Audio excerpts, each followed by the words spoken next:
All right. This is another episode of Podcast PD. This is going to be the part of the episode that only lives here on YouTube and the video on LinkedIn. So we're going to get into it. AJ and I, we're excited. We're going to be doing a whole big series this year on fixing education.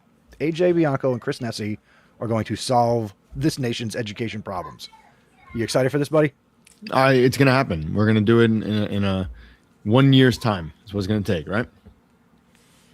Well, they say all good things take time, and we're about to put 12 months into this. That's it. Boom. Yes. So make sure you are tuning in each month to the live streams, or make sure you are subscribed to Podcast PD. And we're going to start this thing with episode 154. The kids are excited in the background. They're excited. They just want to do this. They want to change education. I love it. I'll wait till he gets back to hit the button. Wherever you're watching this from, leave a comment, share the video, and when AJ sits back in his chair, we will get on this. Are you ready? You got your Under Armour on. You got your hoodie on. Yeah, I'm still in shoveling mode. I never changed. I just had another layer on top of this, so I'm still having my. Well, hopefully the layers don't be coming off while we're recording. I don't know if that's the kind of show. We're good. Unless we get really hot about education. Oh, things might get heated. I don't know what we agree or disagree about. I'm good. All right, here we go. Coming up on episode 154 of Podcast PD, AJ and I are about to embark on a 12-month journey to change education. But first, we need to talk about what does fixing education actually mean. Let's start the show.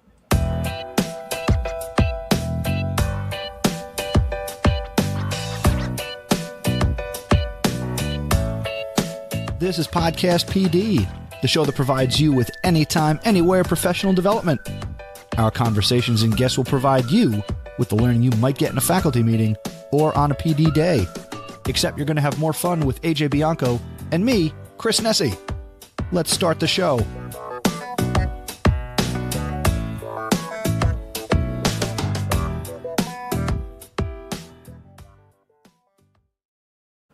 What is going on, AJ Bianco? I'm Chris Nesi. We are here for another year of Podcast PD. How you doing, buddy? I'm doing good, man. I'm excited for whatever season this is, but episode 1 of that season, we have a great plan for what we're going to do going forward. Don't confuse the people with seasons and let's go. This is 154. This is a new season. New season. Yeah, we've changed. We've spruced some things up here in the studios of Podcast PD Central. Changed the camera angle, got some lights going on behind me. And if you're following my exploits personally, you know that I'm doing a lot of experimenting now. You're podcasting. Doing a lot of things. Podcasting and streaming, and that's what you do. Yes. Hashtag. I'm pushing. Yes. Wherever you're checking in from, leave comments. You might be watching this on LinkedIn. You might be checking this out on YouTube, where we live stream our episodes at the end of the month. This is our January episode. AJ, I'm very excited for 2026 because we're going to really be intentional about what we're doing with our episodes and our content this year. And we're going to tackle the opinions of two people and hopefully our Podcast PD community on how we can maybe really fix education and maybe make some kind of impact and some kind of difference. Yeah. I mean, look, are we really going to fix education? No, I don't think there's a fix that we can do, but if we can get you all thinking about what education should look like and what we can do going forward, I think that'd be ideal. I mean, we were kind of throwing this idea back and forth because, when the virtual learning and COVID hit, I think we're at a high point. And I think after that, we kind of all just came back to reality a little bit. And some of us might have just taken the easy way out. So I think these conversations will really get us thinking about what we can do that we promised ourselves we can do 6 years ago now. Yeah. My goodness, has it been that long? It's been that long. It'll be March. Yeah. Yeah. Actually, with the morning show and the podcasting I do at the high school, I do This Day in History. And I believe might have been January 20th. So just a few days ago, 6 years ago was that confirmed first case of COVID Right. in the The first United case. Yeah. States. You're right. That was 6 years ago. It's crazy. It's crazy. Yeah. What's crazier is we had the opportunity to, as a nation and educational system, Hmm. really make some changes because we all experienced this big pivot to remote learning, online learning, and teaching how to change. And there was a lot of excitement during COVID, which again sounds weird to say now. I don't know how much excitement there was No, right. 6 years ago, At that but point. I know you and I were very optimistic about, change has to come. So many educators all over this country believe Hmm. that education was going to change and all the things that were broken were going to get fixed. Surprise! Yeah. They Yeah. didn't. No, Some I things mean, changed. something's changed, and I think, unfortunately, I think we're going back on that narrative. We were all excited about even the technology changing and how we were using technology to benefit our students. Now all of a sudden it's like, well, the technology is ruining our kids. We shouldn't have that in the classroom. And like, okay, so here we go now. Now that narrative is changing, and it's totally, totally different. Yeah, that pendulum where we needed all the tech, Mm. whether it was the cell phones, the Chromebooks, the devices, in order to make learning happen, that pendulum is coming back the other way, right? Hmm. State by state, education department by education department, we've got cell phone bans. Now we've got this move to, should Chromebooks be taken out? I know current event wise, as we're recording this, just this Hmm. week in New Jersey, they said they're putting back in the teaching of cursive and handwriting, Yeah, I saw that. Hmm. which I will say, I think that's very exciting. I love to write things by hand. And I'm Oh, tired look. of, no, hold on, I also got to say, I'm Go ahead, go tired ahead. of reading the handwriting of students. And I joke with my kids this week, ninth graders, that this is great because many of you look like you write with your feet. I mean, I agree with you. I mean, it's definitely something to look forward to with the new, not new, but the idea to bring cursive back. I like to write also, and I stopped writing in cursive mainly because I don't like the way it looks when I write. There was a time where I was like mixing my script and my actual writing, but now I write in all capitals. So for me, like I still write, but I Look, just we have prefer. conversations about a whole wide range of topics. So you writing in all caps totally tracks. Yeah, I write in all caps. I do. If I can show you my notes, like just the way it goes. It's quicker for me. It's neater for me. I just don't like cursive. It is what it is. I thought you were going to tell me that you didn't like putting hearts over your eyes. Oh, that was only in middle school. Sorry. All right. So, AJ, what do we mean when we say education is broken? What does that mean to you? Education is broken. Let's riff on this a little bit. Yeah. So I think for me, saying education is broken, I just think there's so many different ways we can look at that. I think you know the for me. All right, let me just focus where I am first. First of all, it's students, right? The idea of grit and resiliency is gone, right? It's no longer what can I do to personally take learning by the horns and really figure out how I can become a better person or where's my interests lie. And maybe that happens later. So maybe Chris, you see that more at the high school level, I'm sure. But for me in the elementary and middle school world, even my own kids, I don't see like that interest. I don't see kids taking advantage of the fact that they have all this learning at their fingertips where they can just dive in and feel good about the things that are there. You know, um, that grit and resiliency really makes a difference for school, right? And when I think of myself as an administrator, thinking about the fact that it's broken, right? I think a lot of the things that we said getting into this profession as the leadership role is we're going to make some major changes and help schools and help kids within schools. Well, unfortunately for me, in my role and some of the people I talk to, you can't just jump in and make those changes. It simply means that I'm going to manage a building and make sure kids are doing what they're supposed to do. We still have too many testing mandates that we have to focus on. We still have too many things that are just data, data, data, and it's not student, student, student. And I think maybe for me, that's where. What about you? For me, so I think I'll start with students. I see a lot of apathy. Mm. I see a lot of children who we can't hold, or we're not doing a good job holding their interest, right?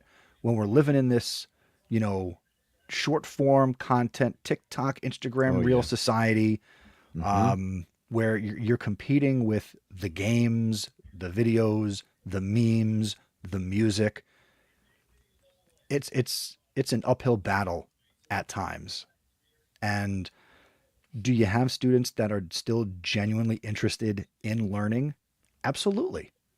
Absolutely. Okay. But I just think that there are more students we are doing a disservice to them with the type of education that we are providing, the environment, the structure of school, the school day, how things operate that we've been doing. And I teach history, you taught history. Yep. We've been doing the same thing for like 120 years. Yeah. And that model of school doesn't fit the child of today and Mm-hmm. where kids see themselves going for their careers, for their life, for the future of their education beyond Sure. K through 12. Sure. Okay. So that's what I feel for students. For teachers, education is broken because teachers are frustrated. Teachers are more burnt out than ever. I see more content on social media and out and about in the places I frequent online about how to get out of education because you're burnt out, how to change your career, how to leave. I don't see much content aside from this, House of Ed Tech, and a lot of what we're familiar with. It's a dwindling number of places you can get content that will inspire you to continue in this profession.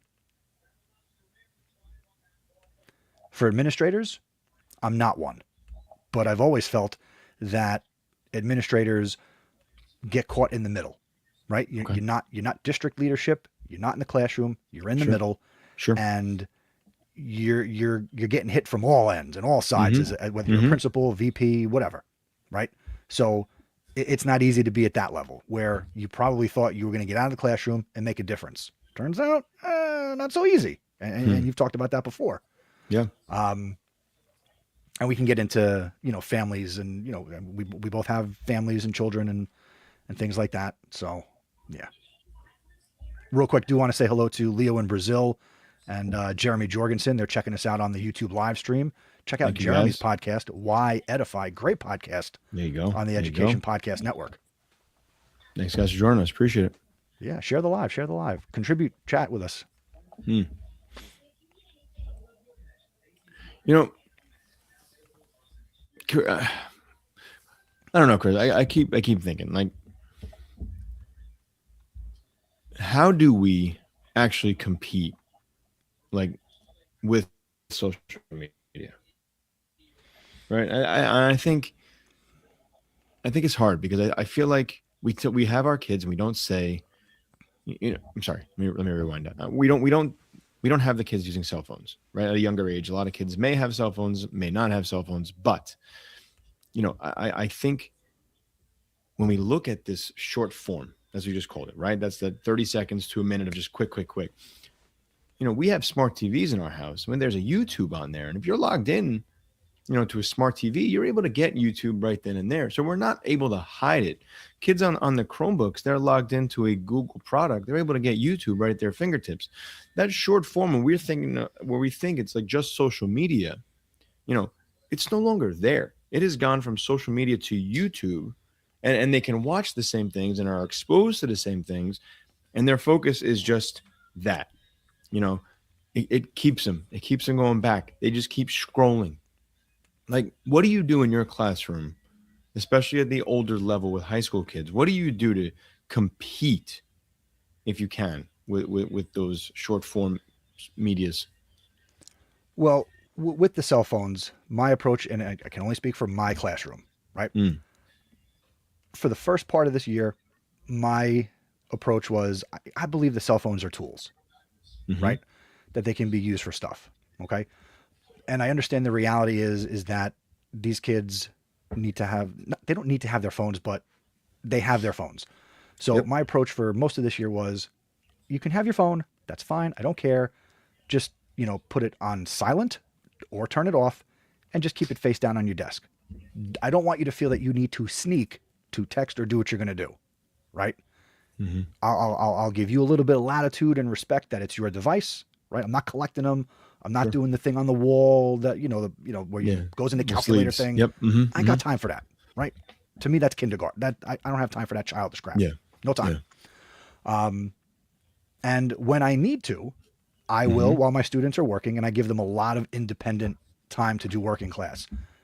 If I see the phone as a problem, I will go and tell you, right? Put your phone away, Sure. Of course. right? Okay. And my kids know that there could be a limit, right? I'll go up, I communicate that. Mm-hmm. But after doing that for half the year, now I told my kids, I don't want it out. I don't want to see it. Mm-hmm. I'm not Mm-hmm. collecting it. Mm-hmm. I get it if you need to use. I had a kid the other day. He was getting a call from his mother, which I joke around. Everybody's texting and calling their Of mommy. course. Yep. Mm-hmm. So he's like, Mr. Nesi, can I take this? It was the end. I'm like, yeah, good. Step right outside the door. That's fine. Don't go down the hallway. I want Right. to see you in Yeah, the glass. You go can right stand there. right outside, take your little phone call. Go ahead. So that's how I combat it. I'm not fighting it because ultimately I'm trying to either consciously or subconsciously work with my students to manage the fact that they have the devices, right? When they get out and they get a job, their boss and their employer might say, you can't have your cell phone on the sales floor. You can't have your Mm-hmm. phone, blah, blah. Mm-hmm. So eventually life will hit them with it, Sure. right? I give them a little latitude and a little space at the high school level. Yeah. But now, have there been talks at your school since New Jersey has now passed that law that cell phones are basically fully banned from bell to bell next year? Have there been conversations in your school or things you're thinking of? This it's not even going to be a thing next year. Like those cell phones can't. Look, I don't know who's going to police that and what the punishment's going to be, but cell phones can't be on students from start to finish. As I interpret what they did, at least here in New Jersey, I Yep. think it's all for show. Of course. Okay. Right. For example, in my school, we don't issue lockers Mm. to students. We have more students than we have lockers. Okay. Right? That's just one example. Yep. Those yonder pouches, Yeah.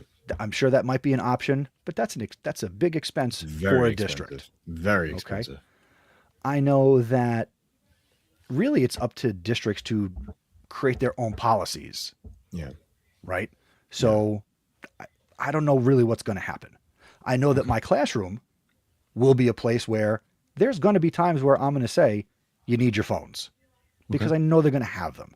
Now, Sure. if I wind up working in a district and my district is one that completely like does something extreme to keep them out of the building or literally out of the classroom, then I will modify and adjust and I will never think to want to incorporate them into learning Sure. because they just won't be available. What about you being a building principal and making some of those decisions and being involved in that conversation? Yeah. So look, like we talk about education being broken. Is technology a thing that's breaking? Is cell phones a thing that's breaking it? No. And I think when we say that, it's not. It's simply like the thought process of students that really is what's holding us back, right? So for us, it's very easy for me, as we're technically a upper elementary school, right? So students grade 3 through 6, you know, kids have their backpacks and their cubbies in grades 3 and 4. We have lockers for 5 and 6. We set it up just from jump that cell phones are to be away, off and away, and we don't want to see them. And I think, for the most part, we've been pretty solid with cell phone usage in our school. We have a couple of students who have it for medical purposes, but other than that, like I don't see cell phones on students, and the ones that I have seen, they've either been taken away or put back in their locker rather quickly. Smartwatches may be a different story. That's something that's easy to hide, so that's something we have to crack down on. I don't know if that counts as the same thing. I'm still trying to understand that part, but for me, off and away has been the general rule wherever I've been in an administrative role. And I know it bothers students because they can easily sneak it, but it's resetting students so they understand, the point of a cell phone. And Yeah. while you're saying you're allowing students to have it in their classroom, that's fine. But for, if it's upper elementary or even early middle school, like the fact that cell phones are really not needed in the day. And for an adolescent mind like that, they don't know how to control it. They don't know how to be sneaky. They don't know, the right times. They just know that it's in their pocket or on them in some way. They have to check it. Or I forget the term for it, but those phantom vibrates that they feel, and we all feel it, right? Because we use Yeah. it so much, and it's just constant. It's no longer the thought of I need to check my phone. It's wait, was that my phone? I feel like that was my phone. I think so. I should really go check that. So like, hopefully, this law, bill, act, however you want to look at it, is going to recenter our students so they understand how to be in a school, if that makes any Yeah. sense. Yeah. And I think that's also changing since COVID, right? Again, I work with ninth graders, so I am seeing an improvement and a change in the students that I'm working with from year to year over Mm, the last couple of years. You know, where were they during remote learning? What grade were they and how old were they? Right. yeah. And also even with the cell phones. So I'm in Yeah. a district where in the middle school, 6, 7, and 8, their phones are in the yonder bags, Sure. right? So the students I get next year as ninth graders will have gone through sixth, seventh, and eighth grade not having access to their phones, in theory, for 3 years. And I see a difference this year because the kids I have this year, their phones were in the pouches for seventh and eighth grade, right?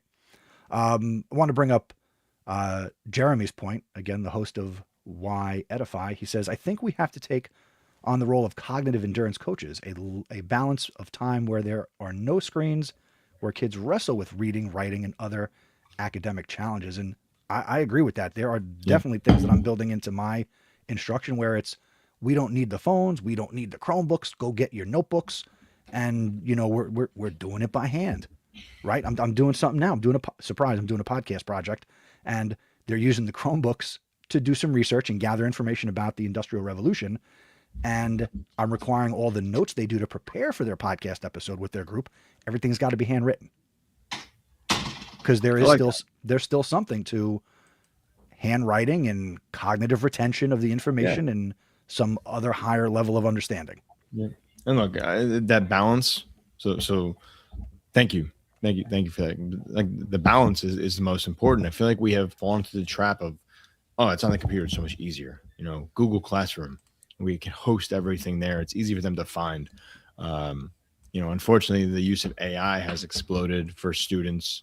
Not unfortunately, like they shouldn't be using it, but unfortunately, like it's just an easy grab for them. And I feel like everything we do can be technology driven, and it makes things quick. It makes things, we have all those ridiculous games on there with the Kahoot the I know it's whatever it's called, the quizzes and all that, but like, Quizzes or whatever they changed their yeah, name like to. Wayfair, Wayground, whatever, whatever it is. I don't Wayfair use is it, so I something don't know. different. Wayfair is something different. I'm sorry, but no, like it's so easy.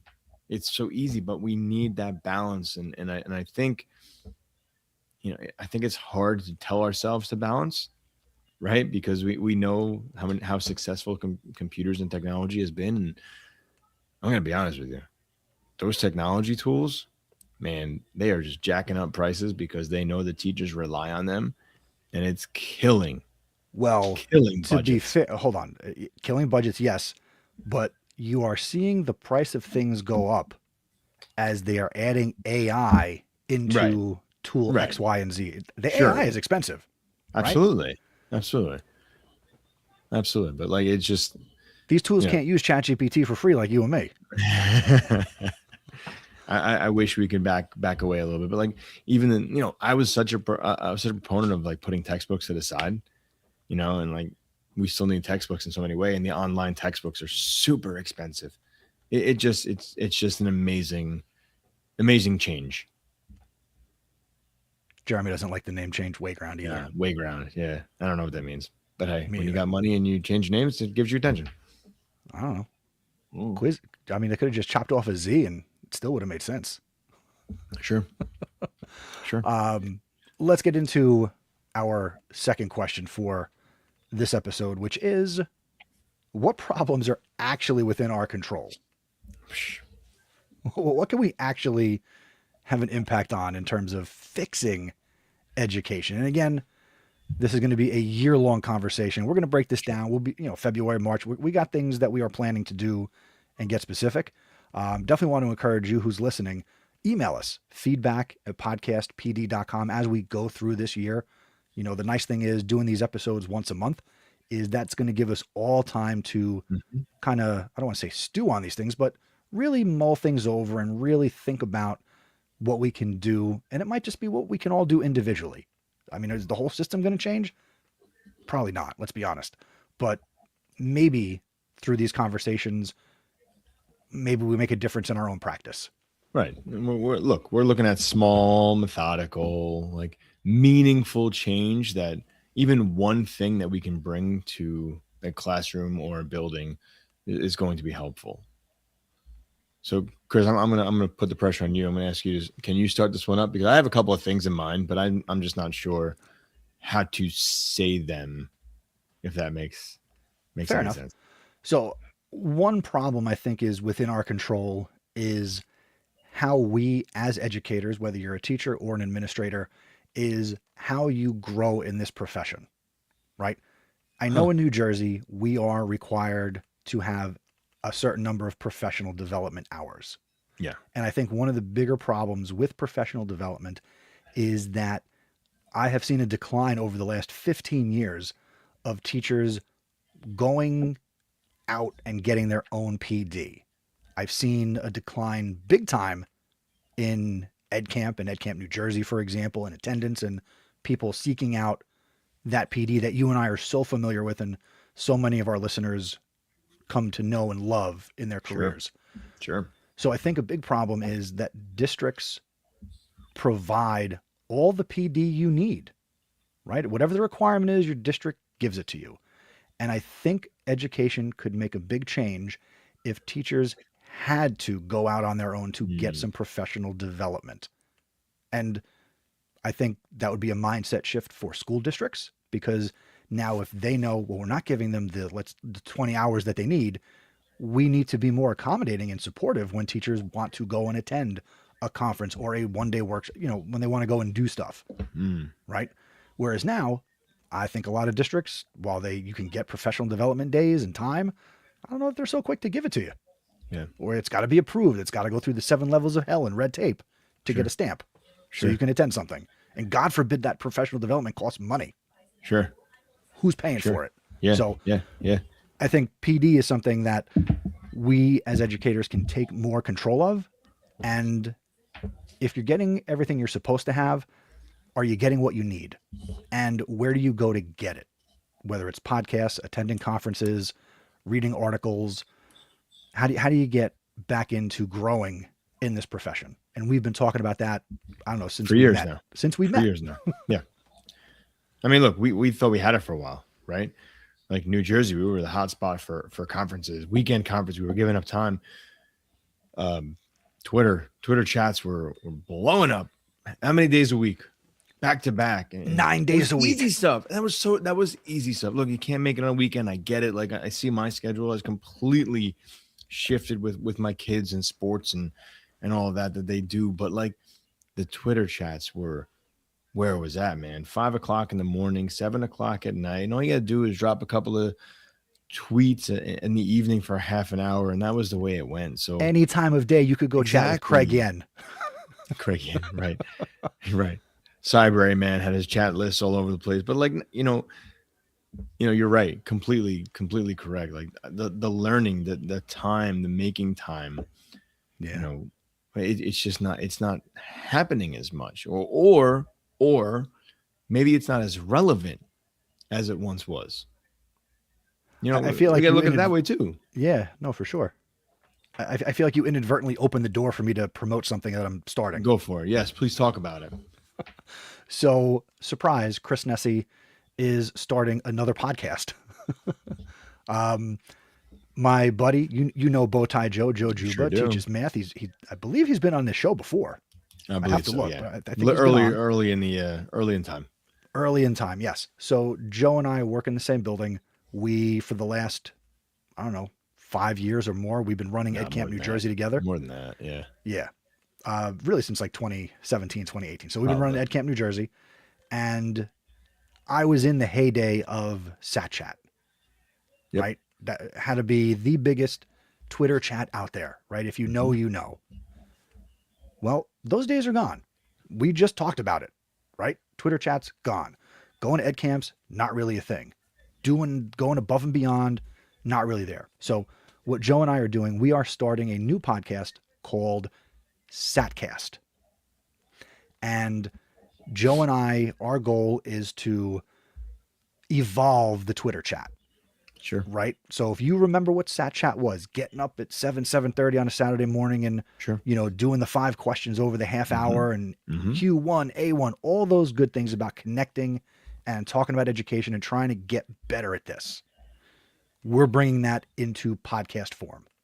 So if you are interested in doing that, it's a listener driven show. Joe and I want to moderate it, right? We want to have people submit questions that can be asked in future episodes. We want people to submit voicemails and answer the question and interact on social media. And we want to build that community, Yeah. right? So that is something that the trailer is out now. You can check it out at thesatcast.com.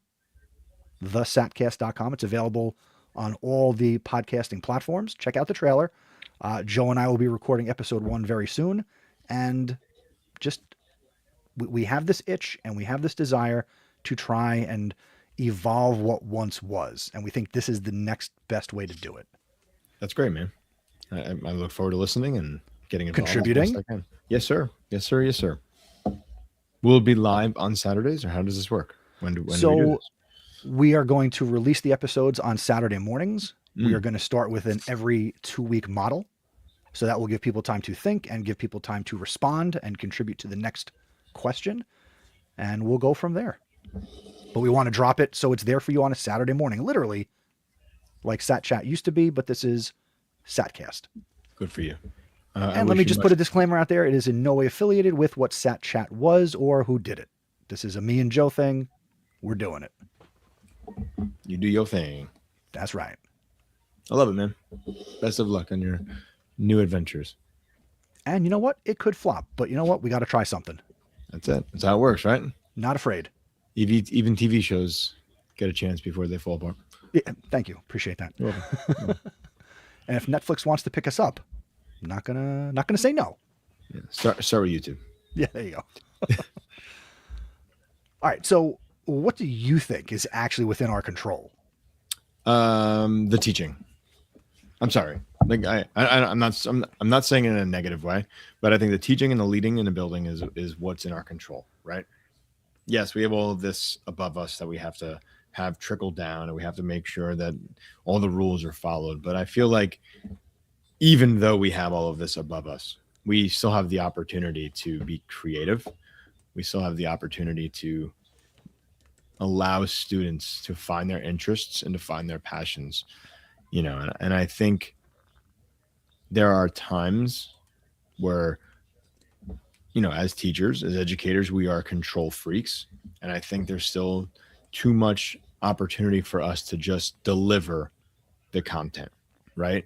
And I think it takes a special teacher to find ways to allow for personalized learning and creativity and to do those things. And where there's tested subjects areas and there's observations and this, that, and the other thing, forget it. And your SGPs and SGO, like all the things you have to focus on. I think if we can get past that and forget those barriers, we can still allow ourselves to be creative and allow ourselves to find different ways to get the students involved, right? Not just give them what they need, skill and drill, but allow them to really take charge in the classroom and make those changes. Like, we want our students to be active learners. Like, sitting on technology and having small communications is not going to be the thing. Like, we have to allow for that collaboration. We have to allow for the students to question. Maybe there's just a reset of how we train students to learn in the classroom and not just deliver the content area in the classroom. And I think, It goes back to your point, Chris, right? We got to learn that somewhere, and we got to get out of our head and say, oh, another PD. What are we going to do and sit and listen to? Stop. Stop. Allow the PD. Allow for something new. Embrace a little bit of change. Everybody is so scared of change, but I don't think in all the years I've been doing this is year 21 now, that somebody is like, okay, you're going to learn this, and then tomorrow I expect you all to embrace it and bring it into your classrooms. Nobody has ever said that to us. So embrace the change, figure out ways that you can roll it in slowly, whether it's once a week, once a month, try something, stop shying away from the idea of SEL. Maybe our students are a little bit broken, right? Maybe SEL is going to help them kind of figure out how to be gritty, be resilient, find that empathy, right? Break through their chains of just the cell phone and the 30-second videos.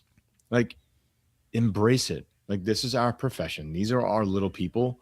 And we're telling ourselves they're not going to be prepared for the real world.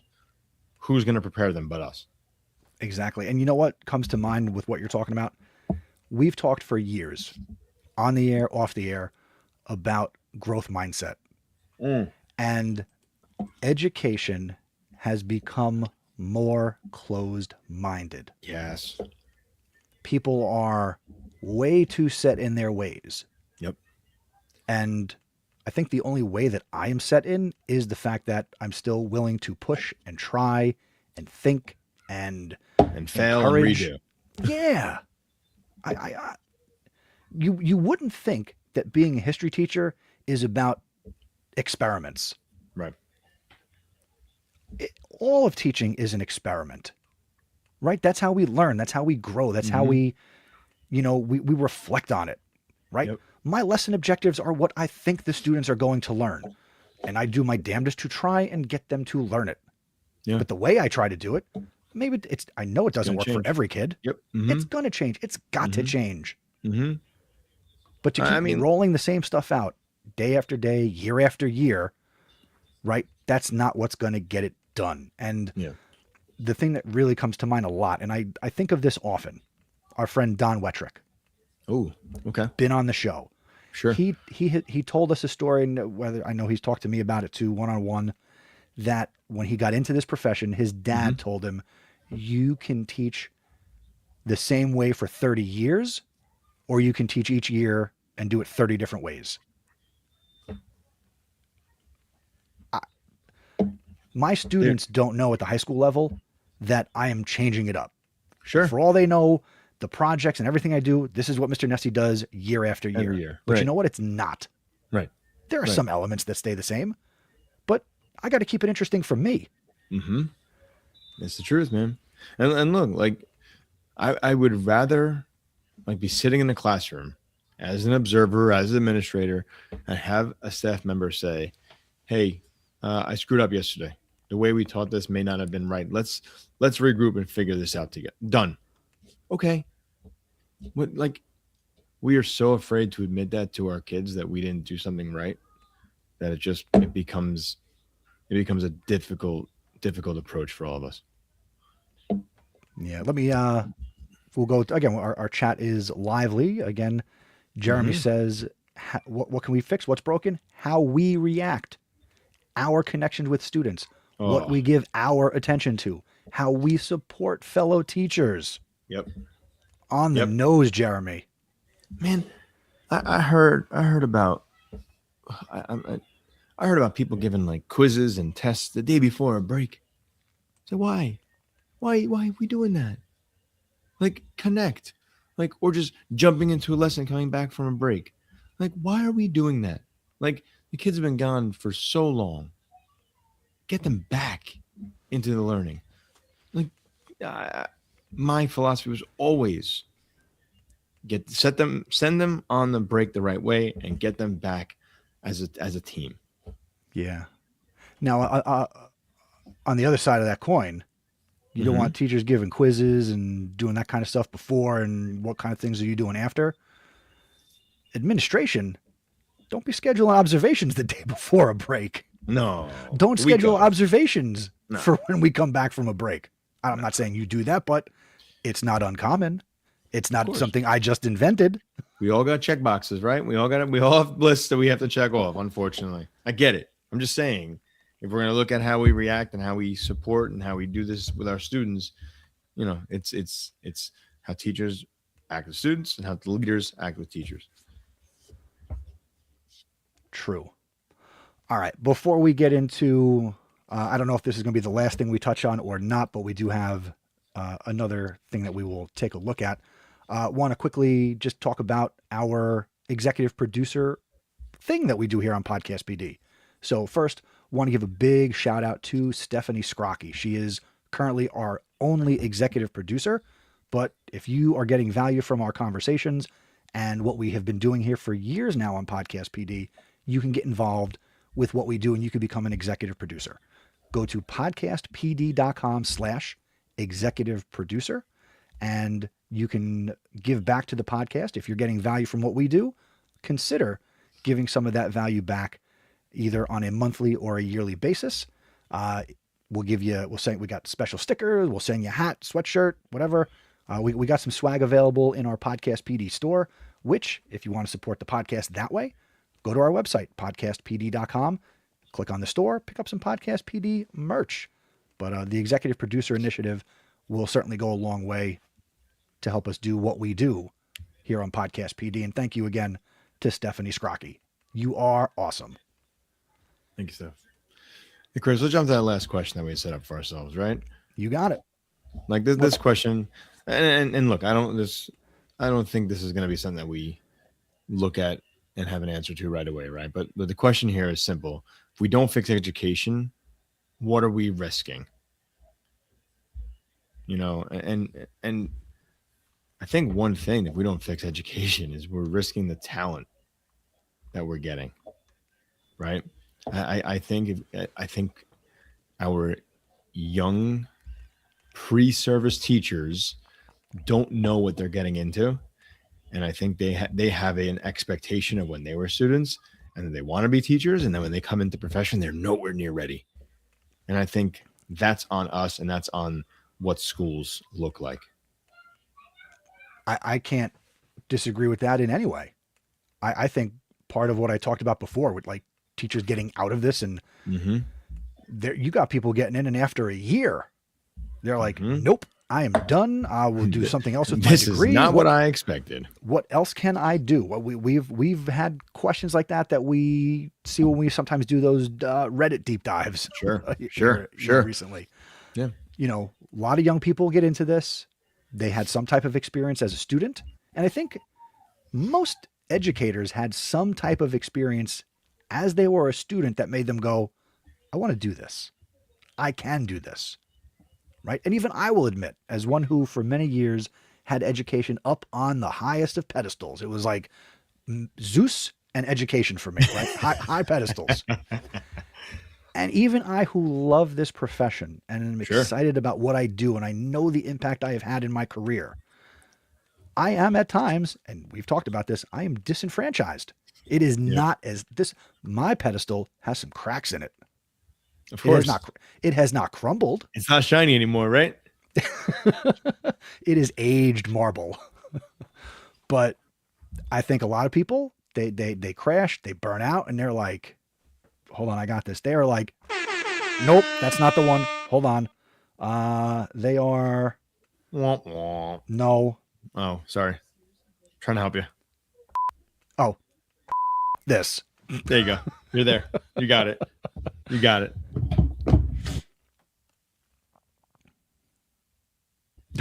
I look, I mean, maybe, I don't know. This is our podcast. We can never we want to. That's you feel right. that way? If I had the opportunity, like if you had an opportunity right now, like I said, this is year 21 for me. Am I going to get to year 25? Yeah, probably going to get to year 25. 55? That's a long haul from right now, man. The state says 62, you can do it. Bro, there's like this much chance. 0 that 62 is going to be there. I'll give you 25. I'll give you my 25. But man, it is a different system. It is a different job, whether classroom or building. It's a harder job that, like, let's be blunt, let's be frank, let's be honest, let's say whatever we want to say. When we did this, 2015 is when we started this podcast, right? Yeah. That was a passion. Education was a passion. Yeah. I was dedicated at that point. Look, am I still dedicated? Is it still my job? Hell yeah. I'm going to still do it. I'm going to do it right. But the passion that was there in 2015, it's not the same passion that's there in 2026. And whether that's the system, whether that's the fact that I have 3 kids that have me completely busy, whether it's the fact that I have X, Y, and Z that I want to do on the side, I don't know. You know what I But think everything is I different? do is education, you know? Yeah. You know what I think is different? And this is for me. I don't know. And you mentioned like the side. When I started, I couldn't imagine doing anything else. I didn't know Right. what else was Right. possible. Right. But now, and I attribute this a Anything lot is to the possible. podcasting and the content creation, I can do a lot of other things, Yep. right? A lot of it revolves around, the microphone. And, whether, I mean, again, we started at the beginning. I'm doing some live streaming, right? Sure. I'm not going to become a full-time streamer on Twitch and, Right. quit my day job, Yeah. right? But that's a skill. Mm-hmm. Doing what we're doing right now, right? The Yankee podcast, right? The different worlds that the circles we run in or try to run in, or we see what's Mm-hmm. possible, Mm-hmm. right? Yeah. All it takes is the right person to hear anything we're doing, Seriously. and something could change. You never know. Will I always never be a know. teacher at heart? Absolutely, Of course. right? While my course. K-12 career will eventually come to an end? Absolutely. But what I do at Rutgers, I could do that till I die. Yeah. And again, that's another thing on the side. Of course. I mean, look, man, and I think that let me jump into that real quick. I love what you're doing at Rutgers. I love the class you're doing. I wish I can get into that adjuncting and like the leadership and the pre-service teachers, because I want to train those kids, man. I want those kids to know what education is like. I want to get in the door. I want that because I want them to be badass educators. I don't want them to just fall in line. I want them to know what to expect, and I want them to really get into a school day one ready to take the reins. AI robots, make sure you take that clip from AJ and make sure it gets into the right hands of the right education colleges. You have our permission, Love that. Mr. AI. Thank you. Mr. AI. Or Miss. Or Miss. Man. I like this. This is gonna be a good structure for us. I think we're gonna have some fun with this. And I think we can have some people, whoever's listening, want to jump in and talk to us. We can have some nice roundtables. Yeah. So what you need to do listening to this is our plan for 2026. We've got a roadmap of sorts of where we want to go each month, February, March, etc., through this year. And it all revolves around fixing education and making some changes. And some of that's going to be big picture pie in the sky, and some of that's going to be more focused and as close to possible as we can try and make it through conversations. So again, we want to get you involved. All right. So if you have thoughts on what we shared today, get us that voicemail, get us that email, right? Podcastpd.com. Feedback@podcastpd.com is the email. There's a way on the website you can send a voicemail.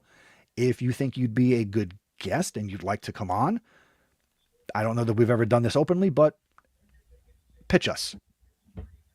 We'll let you know the topics we're considering doing this year. And if we feel that you could be a fit into a conversation we'd like to have, we want to hear from you. We want to make that possible. So Look, we're trying to build some so community. We're talking about change. Let's make it happen. You been listening to anything? I'm not going to play the crazy jingle. I'm working on a new jingle for what we're listening to, but let's shift gears. Yeah. And what have you been listening to? I'll give you a podcast I haven't listened to. I don't think I've talked about this one, but this is not a new podcast, but it's new to me. I've been listening to, the gentleman's name is Rob Dial. just like dial, DIAL, called The Mindset Mentor.